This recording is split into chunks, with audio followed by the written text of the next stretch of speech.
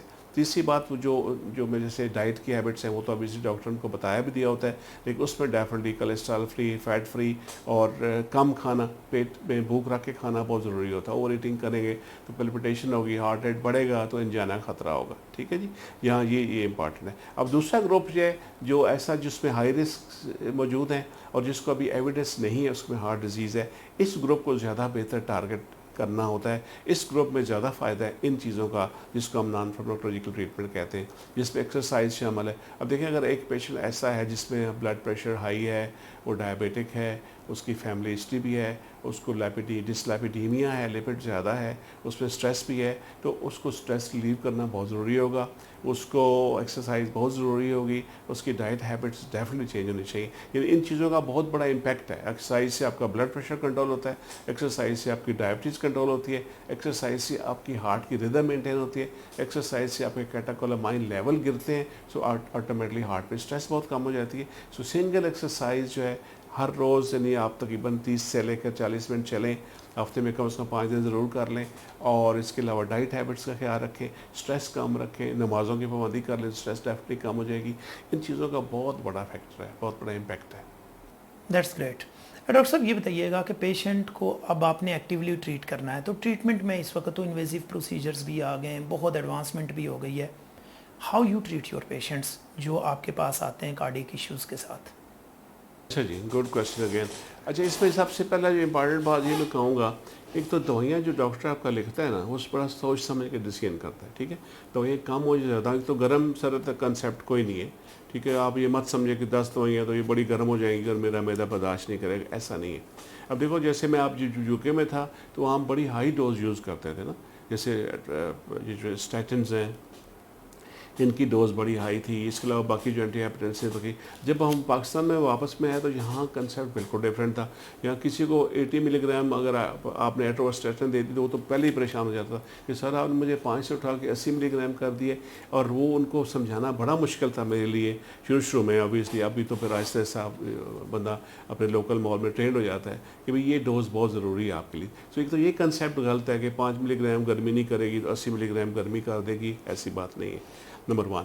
Number 2, جو پولی pharmacy ہے جس میں دوائیاں نمبر زیادہ ہیں وہ آپ کی حساب سے لکھی جاتی ہیں. مثلا جو دل کا پیشنٹ ہے اس کو یوزلی ہائی بلڈ پریشر ہوتا ہے, وہ ڈائبیٹک ہوتا ہے, اس میں سٹریس کینسر ہوتا ہے, اس کی دل کی دھڑکن تیز ہوتی ہے, اس سے بعض کو سویلنگ یا ایڈیما یا لنگ میں پانی کے چانس پہ ہوتے ہیں, تو آٹومیٹکلی وہ دوائیاں تو 7-8 تو بن جائیں گی نا. تو اس میں گھبرانے کی ضرورت نہیں ہے. ہاں, وہ دوائی ڈسٹریبیوشن ضروری ہے. گٹھی دوائی آپ نے 8 کے 8 دوائی ایک ٹائم نہیں کھانی ہے. آپ کو ڈاکٹر بتائے گا وہ صبح کون سی کھانی ہے, دوپہر کون سی کھانی ہے, شام کون سی کھانی ہے, رات کون سی کھانی ہے. ڈسٹریبیوشن ضرور کریں, اس سے کمپلائنس جو ہے بڑھتی ہے. اگر گٹھی دوائیاں آپ ایک ٹائم دیں گے تو نہ پیشنٹ استعمال کر پائے گا, نہ ہی ہمیں ایز اے ڈاکٹر کو فائدہ ہوگا. اگر پیشنٹ کی کمپلائنس نہیں ہے تو ٹھیک کیسے ہوگا. ایک تو یہ امپارٹنٹ بات ہے.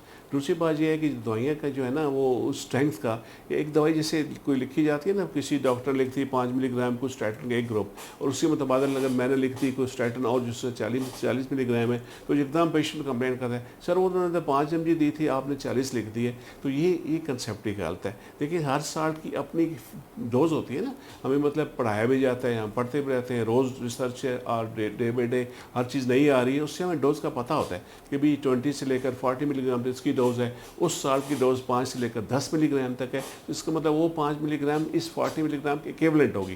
وہ 5 ملی گرام ٹیبلٹ ہے تو یہ 40 کے برابر کام کر رہی ہے. اس کا مطلب یہ نہیں کہ 40 کی میں نے بہت ہائی پوٹینسی دوائی دے دی ہے اور آپ کو تنگ کرے گی. یہ بہت امپورٹنٹ بات ہے. اچھا, اب ٹریٹمنٹ پر آتے ہیں کہ ٹریٹمنٹ کیا کرنی ہوتی ہے.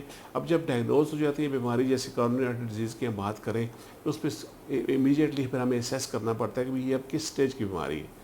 اس پہ جیسے ایکیوٹ ہارٹ اٹیک کی بات ہوتی ہے, اس پہ ٹریٹمنٹ بالکل ڈفرینٹ ہے. اب ہارٹ اٹیک بھی 2 قسم کا ہے, ایک میں ہم S T elevation M I کہتے ہیں, ایک میں non S T elevation M I کہتے ہیں.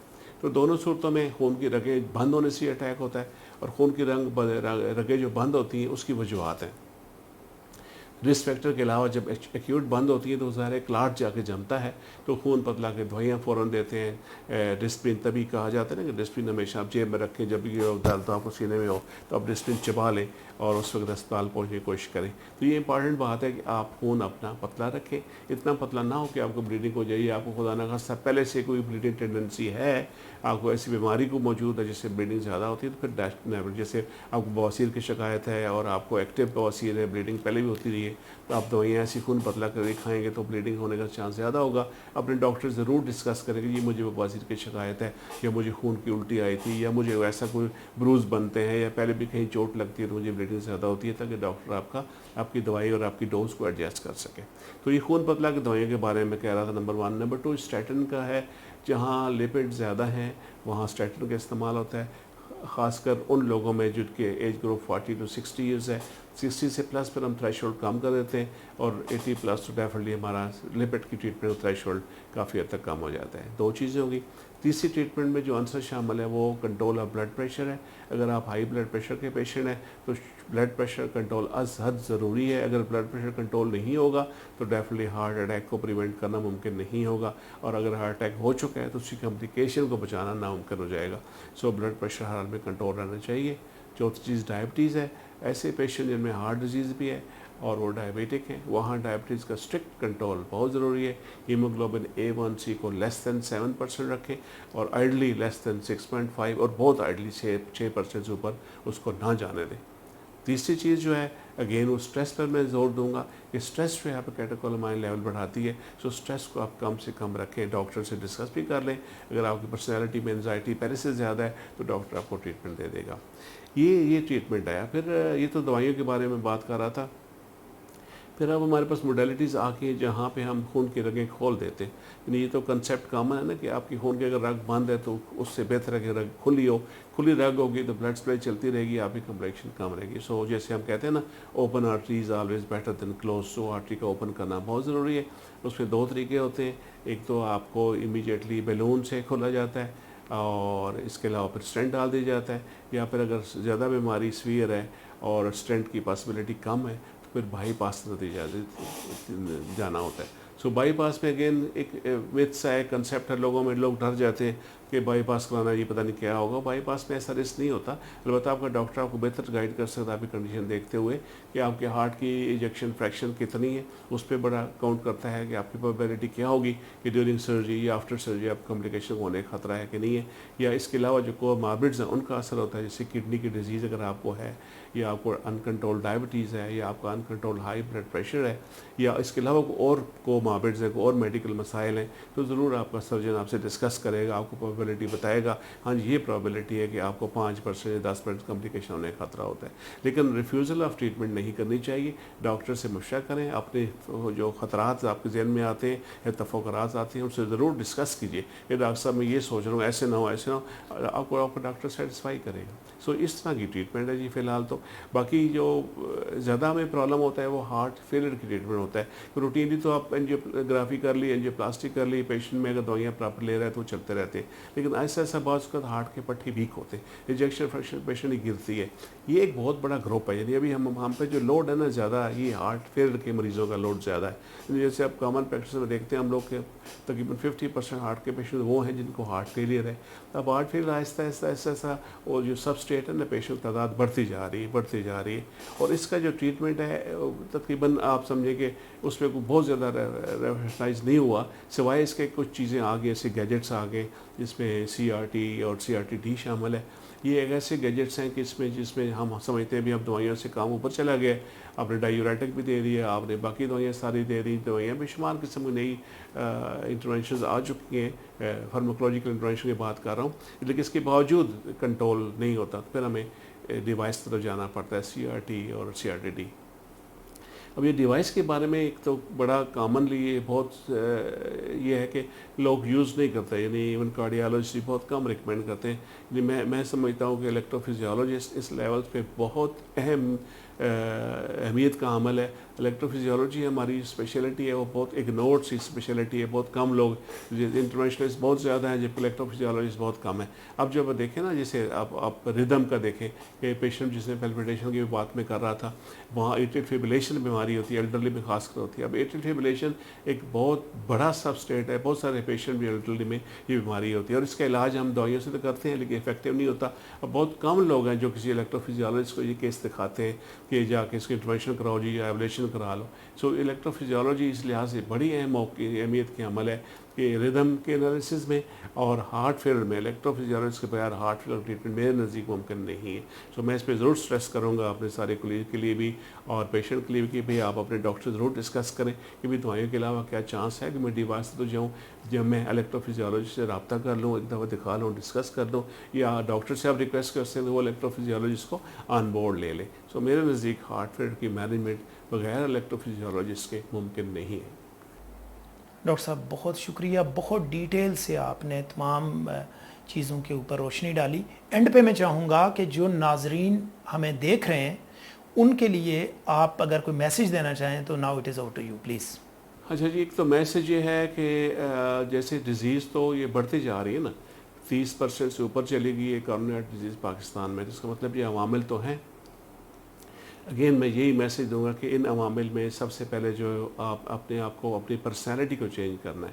پرسنالٹی چینج کرنے کا مطلب یہ ہے کہ اپنے آپ میں کامنس, کوائٹنس, ٹالرنس, نمازوں کی پابندی اور اپنا بیہیویئر چینج کرنا ہے.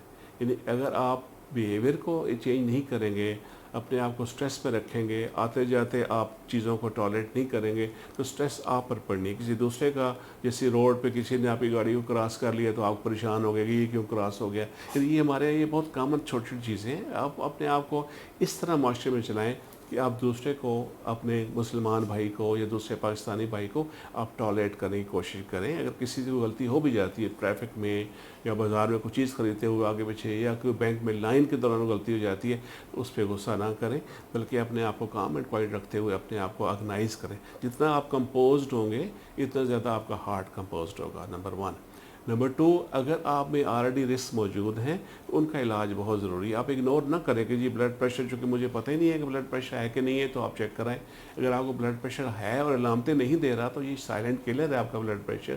آپ کا بی پی بس کو 200/120 بھی ہوگا اور آپ کے علامتیں نہیں آئیں گی, اس مطلب یہ نہیں کہ آپ کو علاج نہیں کرانا, آپ کو علاج کرانا ہے. اس طرح ڈائبٹیز ہے, اب کتنے بے شمار لوگ ہیں ان کو پتہ ہے شوگر ہے, وہ علاج نہیں کراتے, چیک ہی نہیں کراتے. مطلب یہ ڈینائل ہے ٹریٹمنٹ سے, یہ اچھی بات نہیں ہے.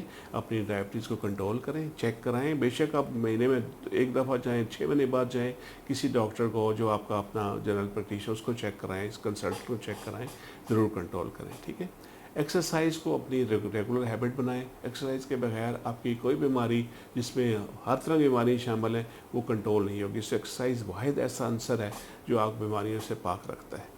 اس کے علاوہ اسموکنگ ہے, اس کی ٹینڈنسی کم رکھیں. اپنے بچوں کو واچ کریں کہ بچے آپ سے چھپ کے سگریٹ تو نہیں پیتے. اگر سگریٹ پیتے ہیں تو ان کی کاؤنسلنگ کروائیں, ان کو ڈاکٹر سے ملائیں. خود بھی کوشش کریں کہ آپ اگر اسموکر ہیں بھی تو کم سے کم گھر میں سگریٹ مت پئیں. ٹھیک ہے, اوائڈ کریں, آپ سگریٹ نہ پئیں. اگر آپ پئیں گے تو آپ کی اولاد پیے گی. سو یہ ڈیفینیٹلی امپارٹنٹ فیکٹر ہے. اس کے علاوہ جیسے میں نے کہا ہے کہ آپ کی ڈائٹ ہے, ڈائٹ جو ہے وہ اس کو اس طرح معتدل کھانا کھانا چاہیے. پیٹ بھر کے کھانا مت کھائیں. دعوتوں میں جا کے بالکل ہی وہ ٹوٹ نہ پڑے کھانے پہ.